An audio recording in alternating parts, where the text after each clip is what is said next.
नमस्कार, जय माता दी। आज हम आपको सुनाने जा रहे हैं कार्तिक महात्म्य 27वां अध्याय कार्तिक के 27वें दिन की कथा। तो आइए जानते हैं। एक राक्षस और एक पिशाचनी दोनों घूमते फिरते नर्मदा नदी के किनारे एक वट वृक्ष के नीचे आकर ठहरे। उस वट वृक्ष पर गुरु का निधक एक राक्षस रहता था। उन दोनों को वहां पर आया हुआ देखकर वह कहने लगा कि अरे तुम कौन हो और किस पाप से इस दशा को प्राप्त हुए हो।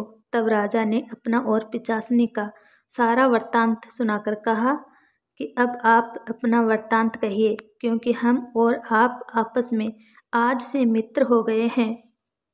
इसलिए मित्र से कुछ भी छुपाना नहीं चाहिए। जो मित्र से छल कपट करता है वह पाप का भागी होता है। इसलिए अब आप भी अपना संपूर्ण वृत्तांत हमें सुनाइए। तब ब्रह्म राक्षस कहने लगा कि हे मित्र, मैं मगध देश में प्रवीण सोमदत्त नाम वाला ब्राह्मण था।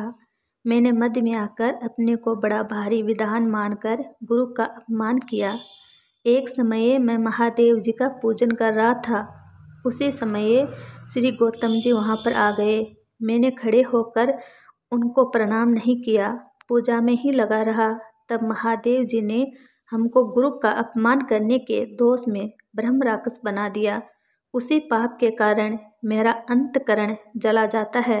न जाने इस दुख से कब मुक्ति मिलेगी। सूत जी कहते हैं, हे ऋषियों, इस प्रकार गुरु महिमा का वर्णन करने से उनके सब पाप नष्ट हो गए।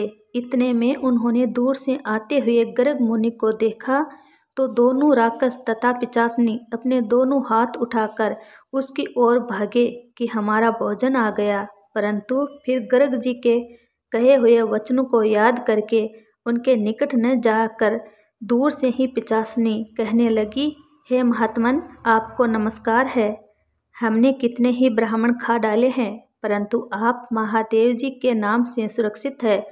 तब गर्ग मुनि ने तुलसी दल युक्त गंगा जल से उनका अभिषेक किया। अभिषेक होते ही वे राक्षस देह से मुक्त होकर देव रूप हो गए।